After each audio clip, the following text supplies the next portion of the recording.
কতদূর বৃষ্টির মধ্যে হেঁটেছি জানি না। বৃষ্টির বেগ কমে আসছিল। আকাশ পরিষ্কার হয়ে এসেছে। এর মধ্যেই জঙ্গলের ভিতরে কাঁচা রাস্তার মধ্যে দিয়ে কিছু দেখা গেল। নিশ্চয় জঙ্গলের মধ্যে। এটা পারাপারের রাস্তা। আমার হয়তো রাস্তা থেকে 5 থেকে 6 হাত দূরে দাঁড়িয়ে রাস্তার দিকে অগ্রসর হব, এর মধ্যে সমুদ্র ভাইয়া মাটিতে পড়ে গেল। আমি ভয়ে সমুদ্র ভাইয়া বলে চিৎকার করে কেঁদে উঠলাম। আল্লাহ মেহেরবানি! এই সময় এই রাস্তায় একজনই লোক তার ভ্যান নিয়ে এদিকটায় যাচ্ছিল। আমার চিৎকার লোকটি ভয় পেল। ওখানে কে? এটা বলে উঠল আমার দিকে, টর্চ লাইটের আলো নিক্ষেপ করলো। আমি লোকটিকে দেখে দৌড়ে তার দিকে গেলাম, বললাম আমাকে সাহায্য করুন। কতগুলো বদমাশ লোক আমাদের পিছনে পড়েছে। আমার সাথে ওনাকে মেরেছে, রক্ত পড়ছে, থামছে না, বেহুশ হয়ে গেছে। আমাদের বাঁচান। কান্নাও হেঁচকি মিশিয়ে ফেলছি। লোকটি কথাটা শুনতেই দৌড়ে সমুদ্র ভাইয়ের দিকে এগিয়ে এলো। হাতে টর্চ লাইটটা সমুদ্র ভাইয়ের মুখে মারলো। আমি সহ লোকটি চমকে উঠলাম। সমুদ্র ভাইয়া পুরো মুখ রক্তে মাখামাখি। লোকটি দ্রুত সমুদ্র ভাইয়াকে ওঠানোর চেষ্টা করলো, কিন্তু সে ওঠাতে হিমশিম খেলো। আমি রক্ত দেখে থরথর করে কাঁপছি। লোকটি বলল, ম্যাডাম, দাঁড়াইয়া না থাইকা ধরেন হ্যারে, আমি একলা পারতেছি না। কথাটা কর্ণকুহে পৌঁছাতেই আমিও ধরলাম। সমুদ্র ভাইয়াকে ভ্যানে তুললাম। লোকটি আমাকে ভ্যানে বসতে বলে বুঝিয়ে দিল সমুদ্র ভাইয়ার মাথাটা চাপ দিয়ে ধরতে, যেন আর রক্ত না পড়ে। ছোট ছোট হাতে কাঁপা কাঁপা ভাবে আমি সেইভাবেই ধরলাম। খুব তাড়াতাড়ি লোকালয়ে চলে এলাম। লোকটি গ্রামটাকে ঢুকে চিৎকার চেঁচামেচি করে অন্য লোকজন ডাকার চেষ্টা করলো। প্রতিটি ঘর থেকে মানুষ বের হয়ে এলো। সমুদ্র ভাইয়ের এই অবস্থা দেখে তারা তাড়াতাড়ি প্রাথমিক চিকিৎসার ব্যবস্থা করলো। একটা জঙ্গলের মধ্যে দিয়ে একটা গ্রাম, সেখানে আধুনিক সমাজের খুব বেশি জিনিস নেই। গ্রাম্য একজন ডাক্তার সমুদ্র ভাইয়াকে দেখে চিকিৎসা করলো। সমুদ্র ভাইয়াকে রেস্টে রাখতে বলল, সাথে খেয়াল রাখতে বলল। সমুদ্র ভাইয়া জ্ঞান ফিরল 1 দিন পর। অতিরিক্ত রক্তক্ষরণ, শরীর খুব দুর্বল। এই মুহূর্তে তাকে শহরে নিয়ে যাওয়া সম্ভব নয়। শহর প্রায় 15-20 কিলোমিটার দূরে। তাছাড়াও আরো ঝড় শুরু হয়ে গেল। যেমন বৃষ্টি তেমন বাতাস। 2 দিন ধরে আমরা এই গ্রামে বন্দি। বের হওয়ার কোনো সুযোগ নেই। চট্টগ্রাম যেহেতু উপকূলীয় অঞ্চল, তাই এই সময়ে কোনো এক ঘূর্ণিঝড় হানা দিয়েছে। এমনিতেও বৈশাখ মাস।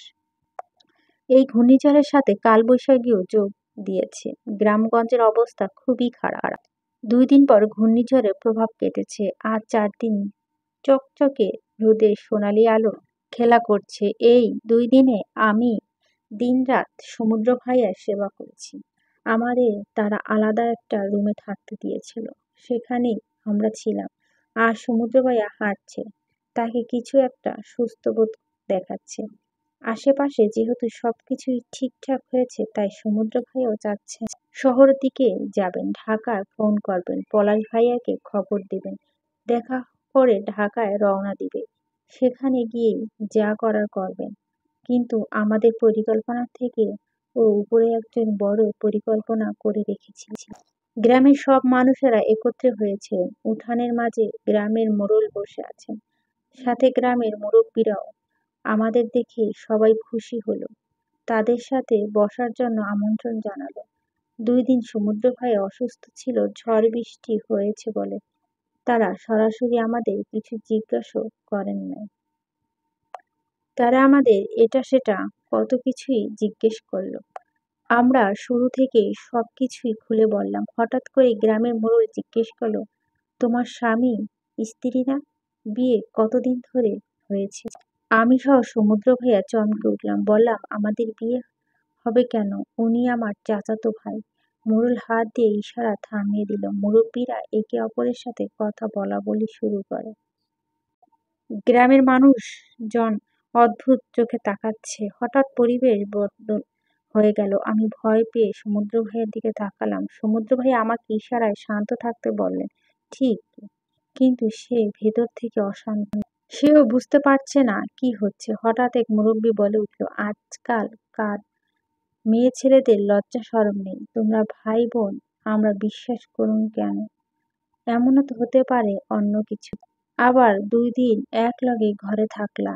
দেখো, এত কিছু বলে লাভ নেই, তোমাদের বিয়ে করতে হবে, তাহলে আমার গ্রাম থাইকা বাইরে যাইতে দিমু। কি বলেন আপনেরা?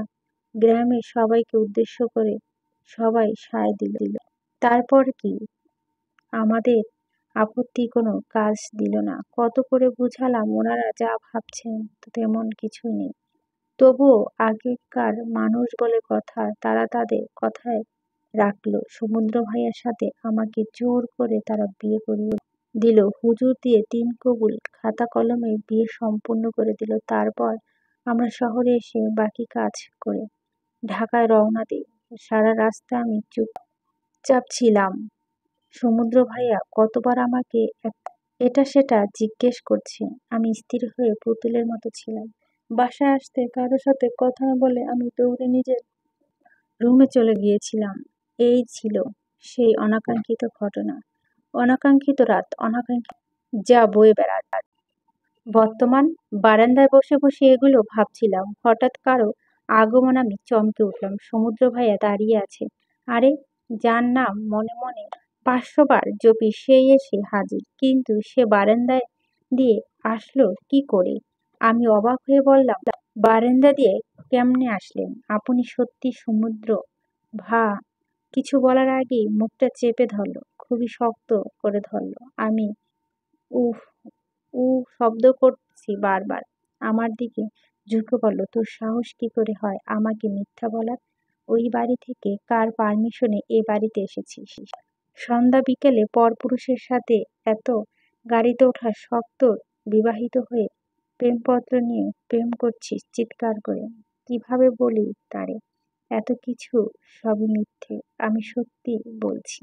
এটা ঠিক, তাকে না বলে এ বাড়িতে চলে এসেছি। শব্দ তো করছি কিন্তু সে ছাড়ছে না। বাধ্য হয়ে দিলাম হাতে কামড়। হাতে কুটুস করে জোরে কামড় দেওয়াতে সে হাত ছাড়িয়ে নিল।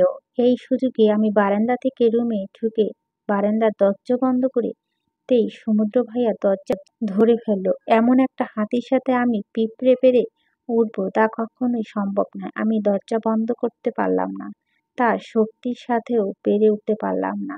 তাই বাধ্য হয়ে দরজা থেকে দূরে সরে গেলাম। সমুদ্র ভাইয়া রুমে প্রবেশ করল।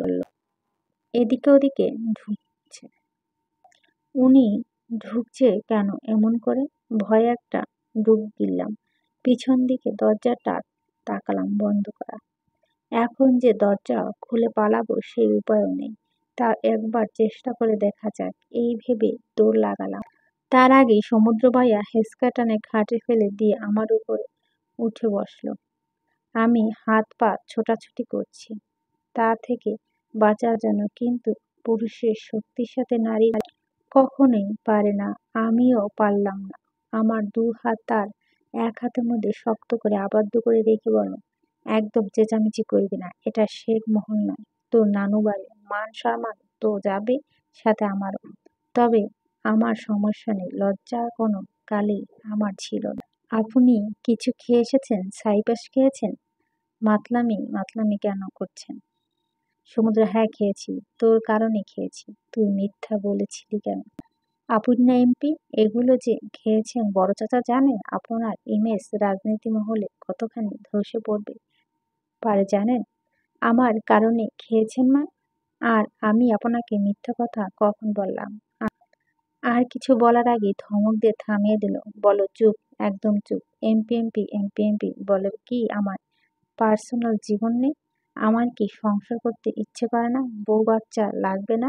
নাকি সারা ভবঘুরে জীবন নির্বাহ করতে হবে? আমি কখনো তা বললাম? আপনি বিয়ে সমুদ্র, একটা বেশি কথা বলবি না।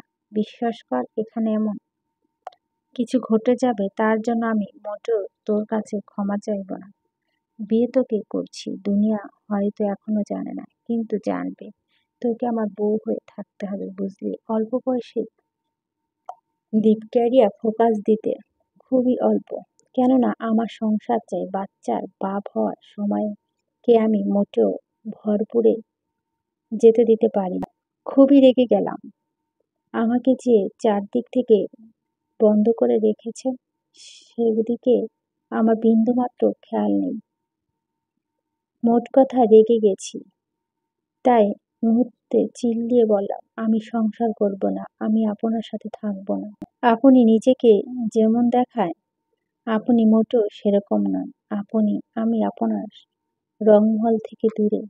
আর কিছু বলার আগেই সমুদ্র ভাইয়া আমার ঠোঁট দুটো নিজের ঠোঁটে আবদ্ধ করে নিল। আমি আচমকা এমন কাণ্ডে রিয়াকশন দিতে ভুলে গেছি, থমকে আছি। মস্তিষ্কে প্রতিক্রিয়া ফিরে পেতে তাকে ধাক্কা দিতে শুরু করলাম। না পারছি না, আর সহ্য করতে না পেরে ডুকরে কেঁদে উঠলাম। তিনি মুহূর্তেই ছেড়ে দিল। দুই হাত দিয়ে আমার মুখ আলতো করে ধরল, বলল, কান্না করছিস কেন? কি হয়েছে? ব্যথা পেয়েছিস? জীবনে প্রথমবার কিস করছি। আমিও ভালো মতো জানি না কিভাবে করতে হয়। তার কথা শুনে হাসবো নাকি কাঁদবো, আমি ডিসিশন নিলাম কাঁদবো। বললাম, আপনি ছাইপাশ খেয়ে এসে মাতলামি করছেন আমার সাথে, এটা কি করলেন? আমার প্রথম কিস নিয়ে গেছেন। ভ্যাবা করে আমার আরো কান্না করে দিলাম। সমুদ্র, চুপ, একদম চুপ, কান্না করবি না। তাহলে আরেকবার ডোজ দিয়ে দুইবার ভাববো না। কান্না বন্ধ করে তার দিকে তাকিয়ে রইলাম। মনে মনে বললাম, কত বড় পাষাণ হৃদয়ের ব্যক্তি। সমুদ্র, তোর ঠোঁটে দুটো তো ভারী মিষ্টি। আহ, সেই স্বাদ! এত স্বাদ কেন? কিসটা কিন্তু সেই ছিল। আমি তো সে মজা পেয়ে কিচ করতে দেয়। মজা চড়ইব, তুই শুধু রাজি হ। প্রতিদিন 100 করে শুধু কিস কর। আমার একবেলা খাবার না খেলেও চলবে। বাপুরে, কি সাংঘাতিক পুরুষ মানুষ! বলে কি, রাগ যেমন তরতরিয়ে বেড়ে যায় শরীরের সম্পূর্ণ শক্তি দিয়ে সমুদ্র ভাইয়াকে ধাক্কা দিলাম। আচমকা ধাক্কায় তাল সামলাতে না পেরে আমার উপর থেকে সরে গেল। আমিও দ্রুত বিছানায় উঠে বসলাম। বললাম, আপনি এত রাতে এখানে আসছেন কেন? আমি বড় চাচাকে বলে দেব আপনি। সমুদ্র ভাইয়া হো হো করে হেসে উঠল। হাসি থামিয়ে বলল, যা বলার বল গিয়ে, আমার কিছু যায় আসে না, বরং আব্বা খুশি হবে। তার ছেলের গতি হয়েছে, বউ সংসার এ মন এসেছে, শেখ বংশের নতুন সদস্য আনার রাস্তা ক্লিয়ার করেছে। আমি আমার বউয়ের কাছে এসেছি, এটা শেখ মহলে খুশির বার্তা হিসেবে প্রেরণ হবে। হো হো করে হাসতে থাকলো। শোন বউ, বড্ড প্রেম প্রেম জাগছিল, তাই রোমান্স করতে বউয়ের কাছে এসেছি। শয়তান টিকটিকির কাঁটা বাংলাদেশি মন্ত্রী পরিষদের বিচ্ছিরি গন্ডলে চুপ করেন মৃদু চিল্লিয়ে। কে বউ? কিসের বউ? আমি বউ না। যান এখান থেকে, আপনি যান এখান থেকে। আমি কিন্তু চিৎকার করব।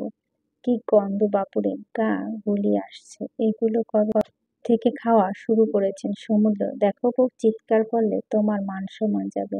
আমার কি? তবে আমার বউ বলে তোমাকে বলছি শোনো, এ বাড়ি সবাই জানে তোমার আমার বিয়ে হয়েছে 4 বছর আগে, তাই সাধারণ দৃষ্টি যে বউয়ের কাছে জামাই আসতে। আমি বল মেহবার মারিয়া কিন্তু এখনো বাসরঘর সাজিয়ে রাখবে। বাঁকা হেসে চোখ টিপ দিলাম। তাছাড়া তোমাকে এত সহজে ছেড়ে দুনিয়া থেকে যাওয়ার ইচ্ছে আমার নেই। এখনো আমি ময়নার বাপ হই নাই। তোমাকেও তো ময়নার মা বানাতে পারি, তাই না? তাই না? খুব রাগ আছে আমার তোর উপর। সন্ধ্যায় বের হওয়ার পর মন্ত্রী সভা থেকে কল এসেছে, সেটা সে তোর এখানে আসার পথে আমার বন্ধু সার্কেলের সাথে দেখা। ওরা ঘরোয়াভাবে ব্যাচেলার পার্টি করছিল। 3 মাস পর আরাফের সমুদ্র বন্ধু বিয়ে, জোর করে নিয়ে গেল। সেখানেই ড্রিঙ্কস আমার গায়ে পড়েছে, সেটাই গন্ধ পাচ্ছিস। আমি এসব খাই না। একটু আগেই তো আমার ঠোঁটে স্বাদ নিলি, তখন গন্ধ পেলি না? কিসের কথা মনে পড়তেই আমার আবার কান্না করতে ইচ্ছে করছে। এই ব্যাটা আমার জীবন সত্যি ঘূর্ণিঝড়। যখনই হানা দেয় কিছু না কিছু নিয়ে যায়। এবার জীবনে প্রথম কিস নিয়ে গেছে রে।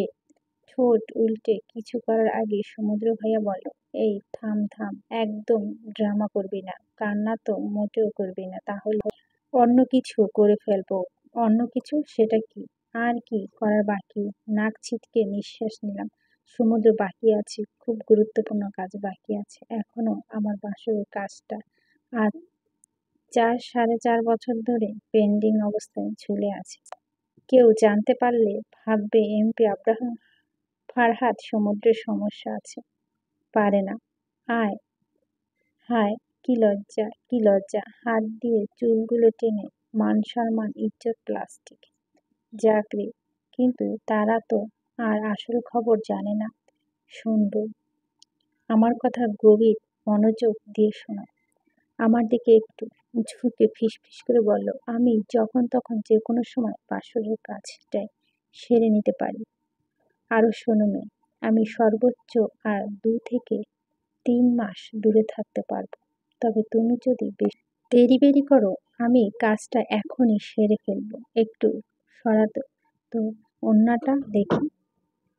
সমুদ্র ভাইয়ার কথা শুনে শরীরে রন্ধে রন্ধে চমক ওঠার নিউরন তীরন্দাজ করলো। কেঁপে উঠলাম, সাথে সাথে 2 হাত দিয়ে নিজের ওড়নাটা চেপে ধরলাম। বললাম, আপনি কোন দিকে নজর দেন মিয়া?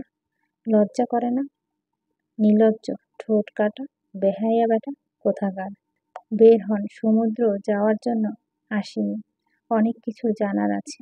তুই চাইলে করবি ও পারি। তাছাড়াও আমার কোনো কালেই লজ্জা ছিল না। তা কি তুমি মেয়ে জানো না? শখের বেটির কাছে কোন বেটা মহাপুরুষ? শুনেছি কখনো সাধুরা বিয়ে করে, আর বিয়ে করা পুরুষ বউকে সামনে মহাপুরুষ সাজে। মহাপুরুষ সাজলে বাচ্চা ডাউনলোড করে কি করে? আল্লাহ, কোন লগ্নে উঠছি আজ! আজ আমি পদে পদে বিদ্যুতের ঝাটকা খাচ্ছি। আমার চোখগুলো তার কোঠর থেকে বের হয়ে যেতে চাইছে।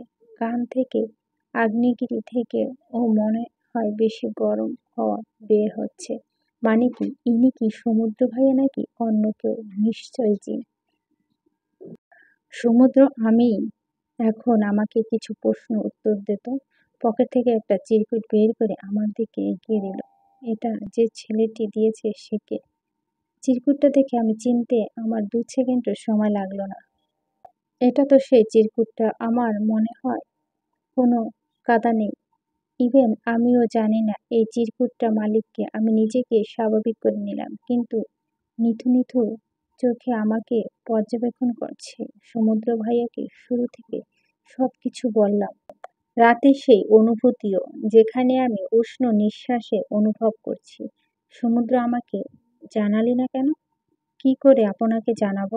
আপনি কি আমার কথা বিশ্বাস করেন নাকি? 2বারই তো চিরকুট পেয়েছি, 2বারই তো আপনি মহাকাণ্ড করে বসে আছেন। তাছাড়া সকাল থেকে আমি বলার চেষ্টা করছিলাম, আপনার সামনে গেলেও দুনিয়া অন্য কিছু ভুলে যাই।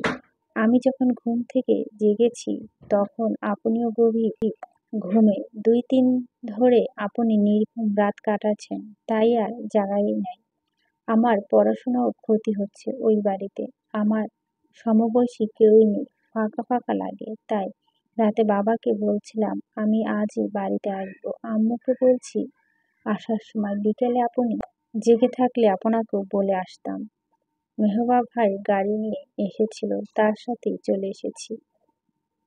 এক নাগাড়ে কথাগুলো বলে থামলাম। সমুদ্র যেন সবকিছু হিসাব মিলিয়ে ফেলল। মুখে তৃপ্তি হাসি দিল। তার চোরের বউ ওপর এরকম রাগ করা ঠিক হয়নি। যাই হোক, বউ তার, সে করবে। তা তো কে করবে? এটা করে ভালোই হয়েছে, চোরের বউ এর কাছাকাছি যাওয়া গিয়েছে, মিষ্টি কিছু পেয়েছে। সমুদ্র একটু গভীর চিন্তাও পড়ল। চিরকুট দেওয়া ব্যক্তিটিকে, চিরকুটটা নিয়ে সে তার বন্ধুদের সাথে শেয়ার করেছে। ওরা পরে যা বলেছে তাই মিলছে। ঝিনুক সত্যিই জানে না ব্যক্তিটিকে। নিশ্চয় ঝিনুককে কেউ ঝিনুকের অজান্তে ফলো করে। এমন হলে তো বিপদ। এত সহজে যে ব্যক্তি সে রংমহলে প্রবেশ করতে পারে, সে অনেক কিছুই করতে পারে। লোকটি সাংঘাতিক সাহস বলতে হবে। বাঘের গুহায় ঢুকে বাঘিনীর দিকে নজর। এমনিতেই ইদানিং যে রাজনৈতিক রংমহলে অতিরিক্ত সময় প্রদান করছে, কারণ রাজনৈতিক মহলটা এখন উত্তাল। কি করবে ঝিনুক, দিকটাও দরকার। আবার যে কোনো বিপদ ঘনিয়ে আসছে কে জানে। সমুদ্র বিপদের গন্ধ পেল। সমুদ্র ভাইয়া বিগত 5 মিনিট ধরে বসে আছে, গভীর কিছু ভাবছে। আমি এই সুযোগে দরজা খুলে বাইরে গেলাম। মেহবার ভাইয়ার ঘর আমার রুমের পাশে। আমি দরজা টোকা দিলাম, নক। মিনিট দুয়েক পর মেহবার ভাইয়া ঘুম ঘুম চোখে দরজা খুলল, বলল, তুই এত রাতে এখানে? কিছু লাগবে বোন তোর? হুম। আমি তোমার একটা ট্রাউজার আর টি শার্ট দাও তো, তাড়াতাড়ি দাও। মেহবার ভাইয়া ভুরু কুঁচকে তাকালো, বলল, এত রাতে তুই এগুলো দিয়ে কি করবি? পাগল হয়ে গেলি নাকি? সমুদ্র ভাইয়া এসেছে আমার রুমে, এগুলো লাগবে, দাও। মেহবার ভাইয়া চমকে তাকালো, মনে হচ্ছে ঘুম চলে গেছে। এই সমুদ্র ভাইয়ার নামটাও তার মতোই বজ্জাত শয়তান ঘূর্ণিঝড়। নামই যথেষ্ট মানুষের রাতের ঘুম হারাম করার জন্য। মেহবার ভাইয়া দ্রুত রুম থেকে টি শার্ট আর ট্রাউজার এনে দিল, বলল, সত্যি সমুদ্র ভাইয়া এসেছে? আমি মা বাবাকে বলছি, দাঁড়া আমি আসতেছি। না, কাউকে বলতে হবে না, তোমাও আসতে হবে না, সে চলে যাবে কিছুক্ষণ পর। এই গুপ্ত নিউজটা তোমার কাছেই রাখো। যাও, চোখে ঘুম নিয়ে এসে আবার ঘুমাতে যাও। ট্রাউজার আর টি শার্ট নিয়ে ঝিনুক নিজের রুমের দিকে চলে গেল। মেহবার ঝিনুকের পিছু পিছু গেল না। সে কৌতূহল হলো না। সে জানে এসব ঘটনা সমুদ্রের জন্য পানি ভাতের সমান। বড় করে একটা হামি কাটল। ঘুম ঘুম ভাবটা আবারও মেহবাবের চোখে হানা দিল। মেহবার মুচকি হেসে বলল, যেমন পাগলি তার পাগলও মিলেছে তেমন, যেমনটার সাথে তেমনটা। দরজাটা বন্ধ করে মেহবার ঘুমাতে গেল। গুপ্ত নিউজটা হাওয়ায় মিশে গেল। রুমে এসে এখনো সমুদ্র ভাইয়া সে আগের মতোই বসে থাকতে দেখলাম।